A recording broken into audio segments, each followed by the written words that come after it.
Let me ask you a very quick question. Are you doing your job or are you interfering with somebody else's? Now let me explain what I mean by that. Imagine for a moment that we're going to build a new building. There are many people involved in constructing a building, and the very first one of those people is the person that has the idea to construct it in the first place. They're the visionary. They decide what the building will look like, what it'll do, its purpose, the size and shape of the rooms. They lay down the groundwork. They set the blueprint that other people follow. So this first person decides exactly what it is that's going to be constructed. They create a blueprint of this that details precisely what it is, and then they pass it on to somebody else. In this case, they might pass it to an engineer. The engineer looks at the blueprint and they work out how they're going to turn this two-dimensional sketch into a three-dimensional reality. So they need to know things about materials, the size and strength of different steels and things like that. Then they pass their knowledge and wisdom onto somebody else, which in our case with the building is the workforce. And the workforce are the grunt and the muscle which put everything together. And finally, the building manifests. So, which role is yours?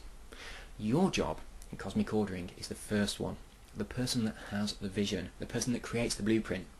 And in order for everybody else to do their job properly, which is the job of the universe or your higher self or your subconscious mind, in order for them to do their jobs properly, you need to pass them a very accurate blueprint. Can you imagine if somebody tried to construct a building just based on a little sketch on the back of a cigarette packet? It's not going to happen. You've got to tell your subconscious mind exactly what you want.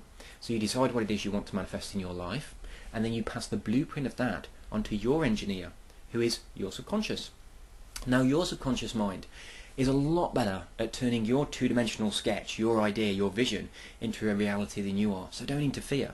Can you imagine the kind of turmoil it would be if a designer started to interfere with the engineer?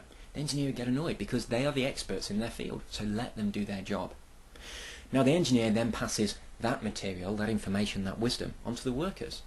Now let's imagine for a moment that you have placed a cosmic order so that you can lose weight, you can be a slimmer you. You decide what you want, you create an image in your mind of that, you pass it to your subconscious, then you let it go.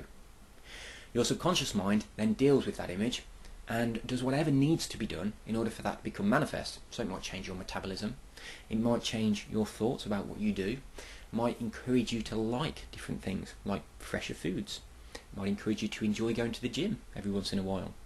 It passes all these details onto the workers, which in this case might be your muscles in your body, might be your metabolism itself, or it might be your likes or dislikes or your feelings. So the process goes all the way through in a circle and comes back to you. You change, you create a new goal, and you pass it on.